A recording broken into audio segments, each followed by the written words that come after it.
happy Monday and welcome to this channel. Today we're going to be talking about the newest fragrance releases that have been announced over this past week in our newest rendition of Smash or Pass, which is a weekly series where we talk about the latest fragrance releases that have been announced. We talk about the notes, we evaluate whether or not we want to buy them or not, and it's just a fun way for us to aggregate all these releases and do a bit of window shopping. We don't necessarily try the fragrances in videos like these. This is purely informative, meant to let you know about what's coming out and what's new. So if that is of interest to you, then definitely do keep on watching. But if this is your first time on this channel, hello, my name is Anya. I love fragrances. I talk about them here every single weekday. That is 5 times a week, Monday through Friday. I also publish additional content on TikTok and Instagram. And if you're interested in fragrance history, I actually have a podcast. It's called The Fragrance Report. And on this podcast, I talk about all things related to fragrance history. We launch a new episode every single Wednesday, both on Spotify and here on YouTube. This week, we're actually talking about one of the most famous and well-known beauty and fragrance brands of the 20th century. That is, of course, Max Factor. We're going to be talking about the origins the brand had in the cosmetics industry and also expanding into their fragrances as well. So if that is of interest to you, then definitely do check out the Fragrance Report on Wednesday.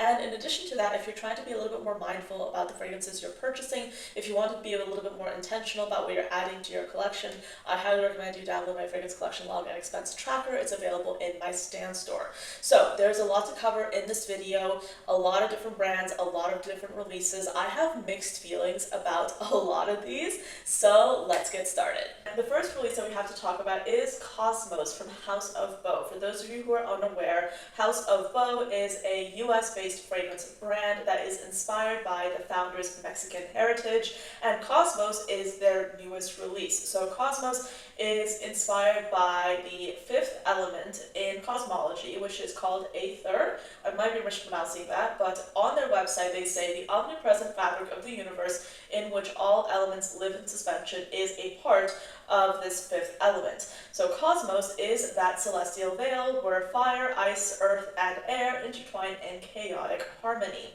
This perfume will have notes of praline, metallic musk accord, aged whiskey, Mexican cacao, dragon's blood incense, charcoal, ores concrete, smoked leather, and agarwood.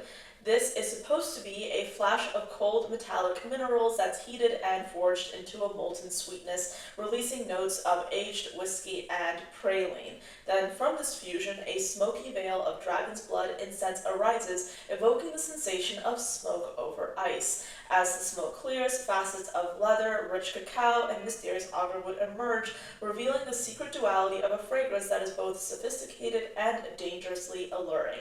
This sounds right up my alley. I know that people were really hyped over Ave Maria, and I was interested in that fragrance, and I did end up sampling it, and I do like it, but it wasn't like a love for me. I feel like this would be a love for me, because Ave Maria was more focused on those white florals, right? But this is something that's altogether so interesting. I love the idea of using mineralic notes in fragrance. I just think that's an accord that's underutilized right now, and seeing it in this is just so interesting and so inspiring. I'll definitely be doing my best to get my nose on this fragrance. I'm really excited about this launch. And it also looks like the cap is supposed to be like this metallic kind of like space looking cap as well. So yes, I'm incredibly excited about this release. This does seem quite interesting, and this is very much in fitting with what I personally love to wear as well.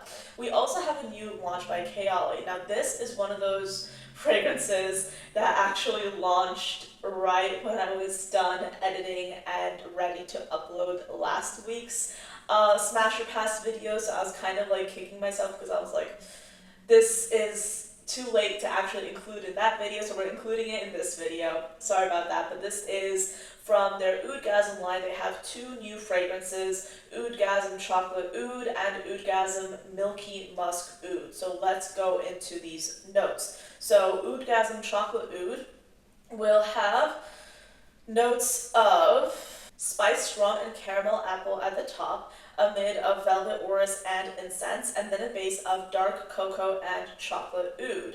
Then the other fragrance is Oudgasm Milky Musk Oud. Now this is a little bit different. So this note has notes of strawberry and pink pepper at the top, a mid of incense, suede, and sandalwood, and then a base of silver oud and ambrette. I must say that comparing the two, I actually would really be interested in trying the latter one I just mentioned. Obviously, I'm really excited about sampling both of them.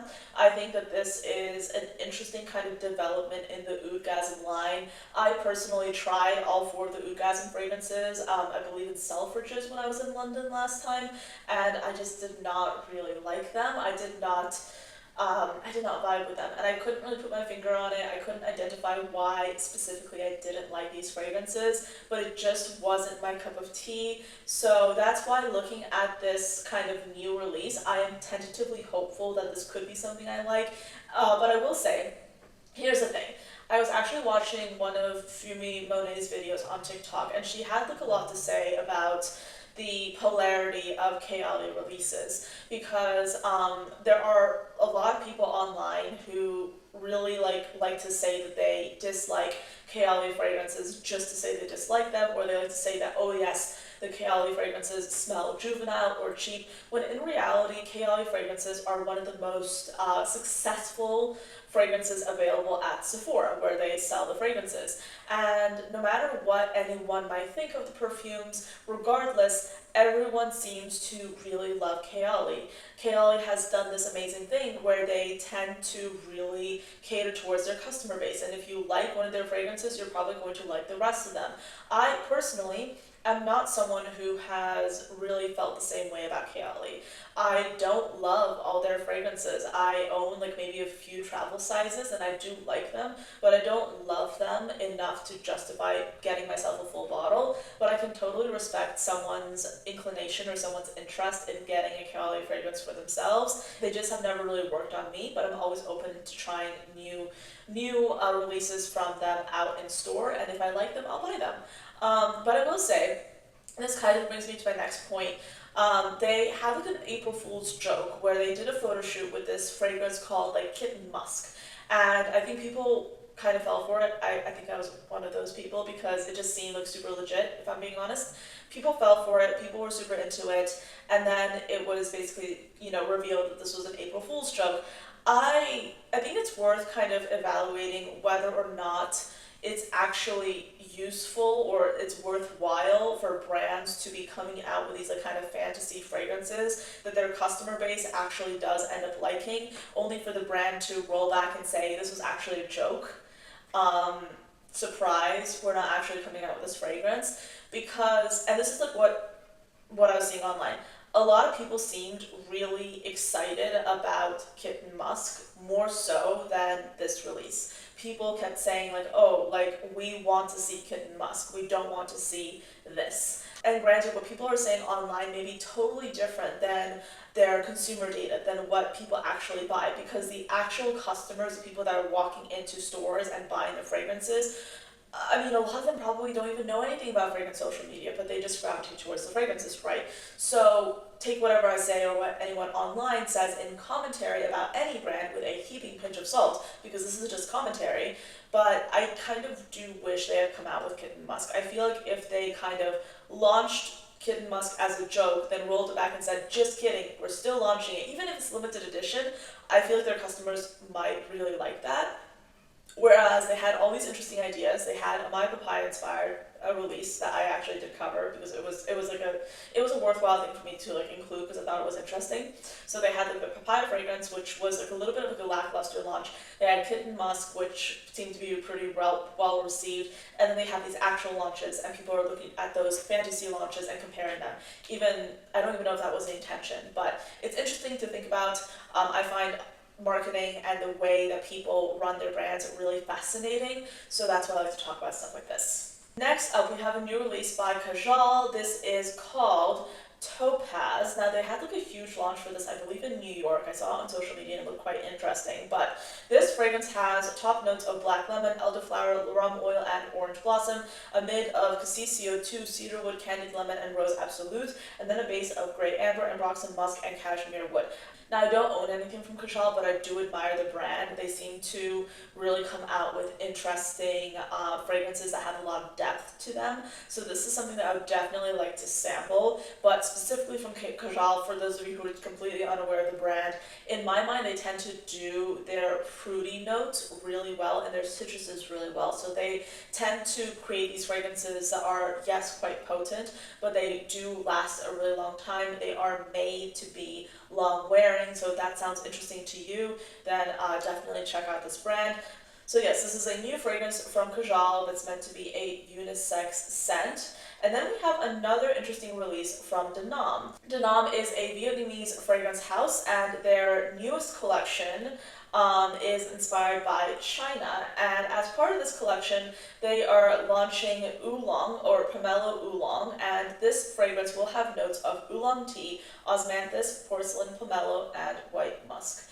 I need to get my hands on some Danam fragrances because let me tell you, they have some really interesting options. If you are close to a store that sells Danam, or if you're interested in buying a new discovery set, highly recommend you test some of their options out because they have some really interesting releases. One that I've had on my wish list for a while has been Strawberry Mochi. I love that scent. I was so interested in it when it first came out, and I smelled it and I fell in love with it. So yeah, Danam tends to do some really interesting fragrances, and this seems to be no exception. Moving on to the next release, we have something that is super limited edition. I want to include this because I figured you guys would enjoy seeing this, but this is from Guerlain. They're launching a Cheval Blanc, so I just said that in the most American accents possible.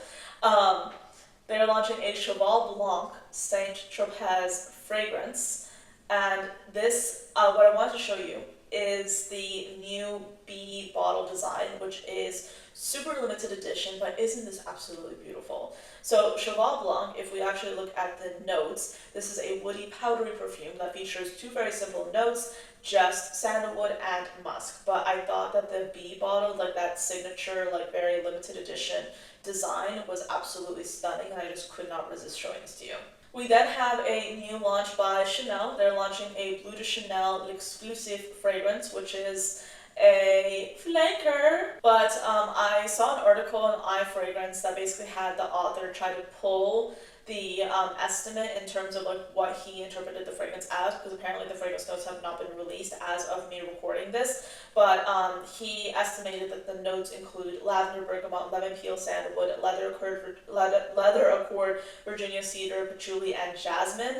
I do think it's worth noting that even though we are all probably sick of seeing flankers of like some of these more hyped up and viral fragrances, these do sell. These are easy for representatives in stores to sell. People tend to really trust this scent DNA, so people tend to buy this scent DNA. So it's no surprise that they are launching more flankers of it, and to be quite honest, I can't remember the last time they did launch a flanker, so I don't necessarily think this is overkill, but I just think this is just like one of those situations that for those of us who see fragrances all the time, we're kind of like bored of it. But then for those of us who like the fragrance, or for those of us who are just walking into a random store and like just trying to buy a perfume, like any perfume, this could be something interesting. But obviously for me, this is definitely not something in my target demographic, so this is something I would steer clear of, but that's just me personally. We do have a new launch from Phlur. This is called Cherry Stem. Cherry Stem will have notes of black cherry and orange brandy at the top, a mid of red freesia, sugar, jasmine, and plum nectar, and then a base of ebony woods, caramel, and leather. I love the idea of combining cherry with leather. Phlur is certainly not the only or the first brand to do this. This has been done before, most notably by Room 1015 with Cherry Punk. In my mind, they were one of the first brands to combine sherry with leather. So Phlur is doing so as well. But this does seem like an interesting fragrance. I will say I'm not usually a fan of Phlur fragrances because their fragrances have historically not necessarily been to my taste. They're a little bit too like light and nondescript for me and my preferences. Again, everyone's different, everyone has their own preferences. I still recommend testing this out in store or getting a sample of it if you can.